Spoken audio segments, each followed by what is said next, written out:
The night Corbin Hale decided to humiliate Vera in front of 37 people, he chose to do it in Old French, not modern French, not the kind you could pick up from a semester abroad or a Duolingo streak.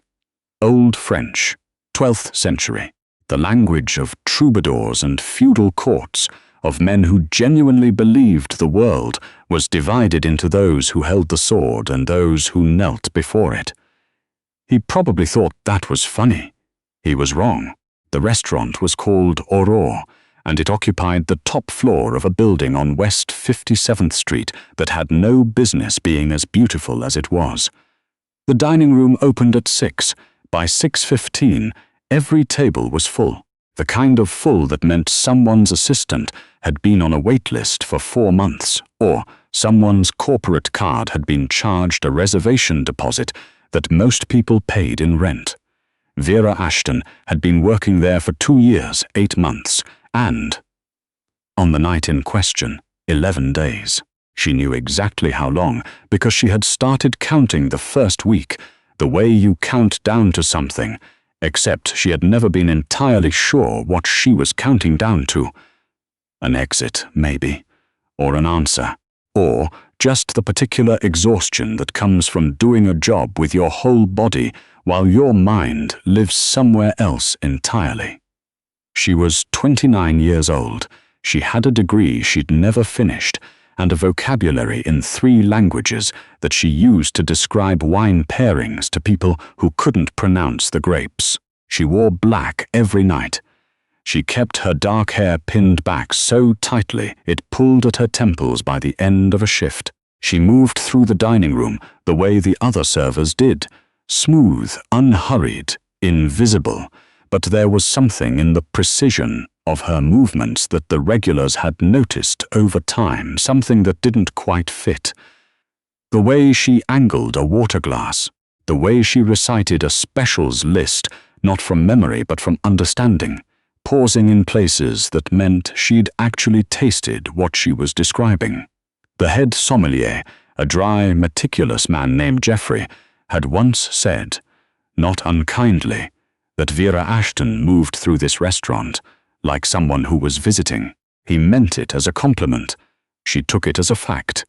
Her mother had been sick for 3 years, not dramatically sick, not the kind of sick that arrives like a plot point and resolves in 6 months, the slow kind, the administrative kind, the kind that required someone to be home on Thursday afternoons when the visiting nurse cancelled, and available on the phone when the pharmacy called about a prior authorization, and present in ways that a salaried office job with fixed hours couldn't accommodate, and a dinner service shift, which ended at 11 and gave her mornings free, somehow could. She had been 2 semesters from finishing her master's when she withdrew. Medieval European literature, with a secondary focus on linguistic history. Her advisor had told her it was a temporary leave. She had told herself the same thing. That was 4 years ago. The money she made at Aurore was good. The tips were better than good. She sent half of it to an account that paid for her mother's prescriptions and the overnight nurse on weekends and the small but specific indignities of keeping someone comfortable while they were not well. The other half paid for her apartment in Astoria, which had a radiator that clanged every night at 2 in the morning and a window that looked directly into the side of another building. She kept her books on a set of shelves. She'd assembled herself from a flat-pack kit, and she read when she could sleep and couldn't when she was tired. And she had long since stopped thinking of this as a situation and started thinking of it as simply her life. She did not talk about any of this at work. There was no reason to. The dining room at Aurore was not a place where the personal histories of the staff were relevant. You came in, you performed, you went home. She was very good at performing. Corbin Hale had a reservation for 8 under his company name. He arrived with 6.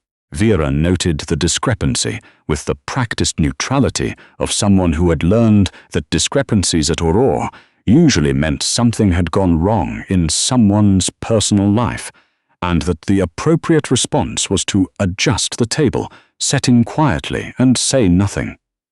He was in his late 40s, not tall, but he carried himself as though he were, the particular posture of a man who had been told he was important so many times it had restructured his spine.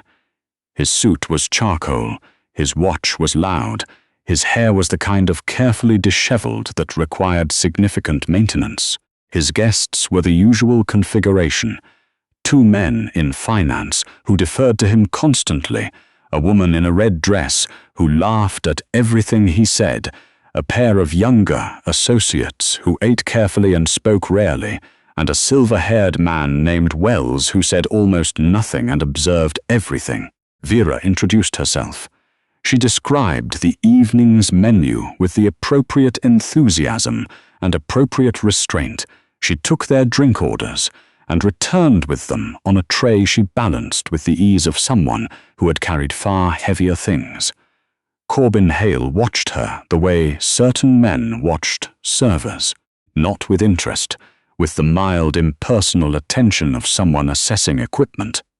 "The Barolo," he said, when she asked about wine for the table. He didn't look at her when he said it. "The 2017, not the 2019. The 2019 is pedestrian." "Of course," Vera said. "Excellent choice." The 2017 Barolo was, in fact, excellent. The 2019 was also excellent, but she had learned years ago that what men like Corbin Hale wanted was not accurate information. She brought the wine. She poured it correctly. She did everything correctly, which was the point, which was the job, which was what she had come here to do. It didn't matter. With men like Corbin Hale, correctness was never quite enough, because correctness didn't require him to feel anything, and what he needed, what he had apparently always needed, was for the people around him to feel small. It started during the appetizer course. One of the younger associates reached for the bread basket at the wrong moment and knocked a small spoon off the edge of the table. Vera was passing nearby. She bent and retrieved it without breaking stride, replacing it in under 4 seconds. Corbin Hale said, to the table and to no one in particular, the reflexes of the service class. It was delivered in a tone that invited laughter. 2 people gave it to him. The woman in red smiled without quite committing. Wells looked at his bread plate. Vera set down the appetizers and said nothing, because there was nothing to say, because she had a mortgage payment pending and a prescription to fill, and $31 left in her personal checking account until Friday, and the tip on a table like this one could cover all of it. She walked back to the service station. She stood very still for a moment. Then she picked up the next tray and went back out. This was the arithmetic of service work. You did the calculation quickly, and you kept moving. The first time he spoke in Old French, it was during the entree course. He was addressing the man named Wells, the quiet one, in what sounded to the rest of the table like a private joke in a foreign language. The woman in red looked mildly entertained but clearly didn't follow. The associates kept their eyes on their plates. What he said, in the French of the 12th century, specifically in the Languedoc dialect of the northern courts, was this: Elle ne comprend pas. Ces gens-là n'ont pas assez d'esprit pour comprendre. She doesn't understand. These people don't have enough wit to understand. Wells said nothing. He lifted his wine glass and turned it slightly in the light. Corbin Hale smiled. The smile of a man who has said something clever and confirmed, to his own satisfaction, that he is the smartest person in the room. He had not looked at Vera when he said it. That was the point. She was furniture. You didn't look at furniture when you mocked it. The second time was worse. She had returned to refill the water glasses, a task so routine it barely required conscious thought. He was mid-sentence in a story about a business trip to Burgundy, a story that was mostly about how perceptive he was and how the locals had been appropriately impressed by his knowledge of regional vintages. He paused when she reached his side of the table, not to acknowledge her. To include her, briefly, as a prop, he said, in the same old French, lower this time, for Wells alone, "Regardez la petite servante. Elle croit qu'elle fait quelque chose d'important. Look at the little serving girl. She thinks she's doing something important." Wells set down his fork. Vera finished filling the glass. Her hand was steady. It had always been steady. You learned in this work to separate the body from whatever was happening inside it. She returned the water pitcher to the station. She stood at the server's console with her back very straight and her jaw tight and her eyes on the middle distance, and she ran through the arithmetic again. The prescription, the nurse on weekends, the radiator that needed replacing, the spines of the books on her shelf, and the 2 semesters she had never finished, and the 4 years of her life that had been quietly, methodically consumed by necessity. And then she stopped running the arithmetic, because there is a point, and she had found it, finally on a Wednesday night in the top-floor dining room of Aurore on West 57th Street, beyond which the arithmetic doesn't matter anymore, beyond which you look at what you're protecting and realize that protecting it has cost you the thing that made it worth protecting. She had spent 4 years making herself smaller so that she could survive. She had performed invisibility like a professional because invisibility paid the bills, but she was not invisible. She was Vera Ashton. She had spent 6 years studying the linguistic evolution of medieval Romance languages under one of the foremost scholars at Columbia University. She had read the original manuscript of the Chanson de Roland in a temperature-controlled archive in Paris when she was 23 years old. She had written a seminar paper on the phonological transition from vulgar Latin to the Langue-d'Oil dialect of the northern Frankish courts that her advisor had called, with the careful understatement of the truly impressed, genuinely significant. She picked up the dessert tray. She walked back out into the dining room. Corbin Hale was finishing a sentence about market consolidation when she arrived at his elbow to present the desserts. She described each item. Her voice was the same voice she always used, unhurried, precise, warm, without being familiar. The table listened. She could feel the shift in the room that happened sometimes when she spoke, the small recalibration, as if people were hearing something slightly different from what they'd expected. She reached the end of the dessert menu. She paused. Then, in the Langue-d'Oil French of the 12th century northern courts, not modern French, not textbook French, but the French that Corbin Hale had chosen as his private weapon, she said, "Messire, je vous ai entendu. Vous pensez que je n'ai pas assez d'esprit. Il est vrai que je porte vos plats. Mais c'est moi qui comprends ce que vous dites, et vous qui ne savez pas que je comprends." "Sir, I heard you. You believe I lack the wit. It is true that I carry your plates. But I am the one who understands what you are saying, and you are the one who does not know that I understand." The table went very still. Corbin Hale turned to look at her for the first time all evening. Not the glance he'd given her before, the equipment check, the brief impersonal survey. He actually looked at her.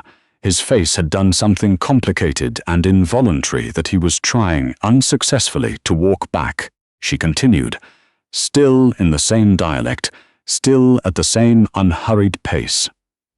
"La langue que vous employez pour me diminuer a été chantée par des poètes qui célébraient la vertu des humbles. C'est une ironie que vous voudrez peut-être méditer ce soir.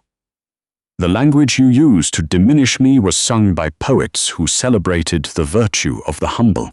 That is an irony you may wish to consider this evening." Then she smiled. Not the professional smile, not the warm, without being familiar smile, but the real one, the rare one, the one that people who knew her recognized as the moment when all the performance fell away. And she set the dessert menus on the table with the same precise, unhurried movements she had used all evening. "I'll give you a few minutes to decide," she said. In English. Perfect, unaccented American English. And she walked back to the service station. The dining room was not silent. It was too well trained for silence. The other tables continued their conversations, their wine, their careful management of impressions. But at table 7, no one spoke. Wells was the first to move. He reached for his wine glass, took a slow sip, and set it down with the deliberate calm of a man who was quietly, thoroughly delighted. The woman in red was looking at Corbin Hale with an expression that was not exactly sympathy. The two associates were studying their dessert menus with the focused intensity of people who wanted very much to be somewhere else. Corbin Hale sat with his shoulders slightly forward, his jaw working, his eyes on the tablecloth. The performance he had been constructing all evening, the architecture of it, the careful presentation of dominance and wit and effortless superiority, had come apart in under a minute, in the language he had chosen specifically because he believed she couldn't speak it. He said nothing. There was nothing to say. She had expected to feel something different. Relief, maybe. Or fear. Fear of the tip she'd just torched, the complaint that might follow, the HR conversation with the floor manager. What she felt instead was simpler and stranger. She felt like herself. The prescription was due on Friday. The nurse cost $300 on Saturdays.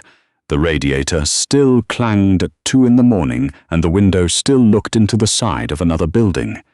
None of that had changed, but she was standing in the service station of Aurora on West 57th Street. And she was 29 years old, and she had just had the kind of conversation her advisor had said she was built for, in a language dead to everyone, except those who had cared enough to keep it alive. And for the first time in 4 years, she felt the full dimensions of herself, all of them, the ones she'd folded away, and the ones she'd forgotten, and the ones she'd only understood through other people's words about who they thought she was.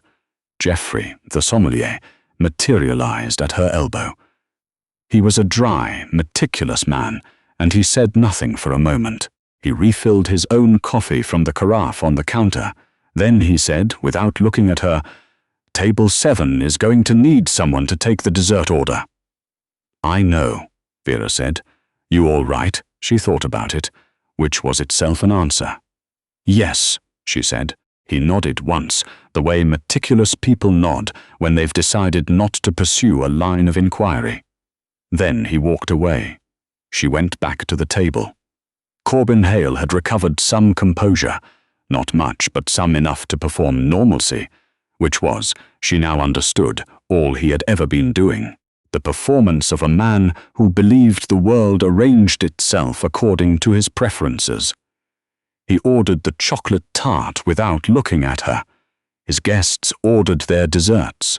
She wrote them down, confirmed the selections, refilled the wine glasses that needed refilling. She did all of this with the same precision she brought to everything, because the work was the work, regardless of what happened around it. What she noticed, though, was Wells. The quiet silver-haired man had been watching her all evening with the kind of attention that didn't announce itself. When she returned with the desserts, he caught her eye for just a moment, not rudely, not with any of the complicated social freight that certain kinds of attention carried, and he gave her the smallest nod, the kind that meant, "I heard, I understand, well done." She acknowledged it the same way, a fraction of a movement, the code of people who communicate in the spaces between what's being said out loud. The table settled their check at 9:45. Corbin Hale's corporate card was run without incident. He signed the receipt. He did not add a line for the gratuity. The gratuity at Aurora was included, mandatory 18%. the policy stated clearly on the menu. She had known, the moment she decided to speak, that this was the tip she was working with. He stood. His associate stood. The woman in red gathered her coat. Wells was the last to rise. He was buttoning his jacket when he paused at the edge of the table and turned to Vera with the unhurried deliberateness of someone who had been deciding what to say for the last 45 minutes. "I'm sorry about this evening," he said quietly. Not the apologetic sorry of obligation. The real kind. The kind that meant he had been uncomfortable and wished he had said something sooner, which was a different failure than Corbin Hale's, but a failure nonetheless, and he appeared to know it. "Thank you," Vera said. "I hope you enjoyed dinner." He looked at her for a moment. Then he said, with the slight precision of someone choosing words carefully, "Where did you study?" "Columbia," she said. "I didn't finish." Why not? It was an extraordinary question to ask a stranger, but there was something in the quality of his attention, the same quality she'd noticed all evening, that made it not strange, just direct, just honest. "My mother got sick," she said. He nodded. He reached into the inside pocket of his jacket and produced a card. He set it on the table next to the check presenter. "I run a cultural foundation," he said. "We fund postgraduate research in the humanities, specifically in areas that don't attract commercial interest." A pause. "Medieval linguistics is a long-standing gap in our portfolio." He put on his coat. "We're accepting applications through the end of the month," he said. "The fellowship covers tuition, living expenses, and a research stipend. The stipend is enough." He said the last sentence with the particular care of someone who knew exactly what enough meant. Then he walked out of the dining room. Vera looked at the card for a long moment. It was heavy stock, clean, a name, a foundation, a phone number, nothing extraneous. She picked it up.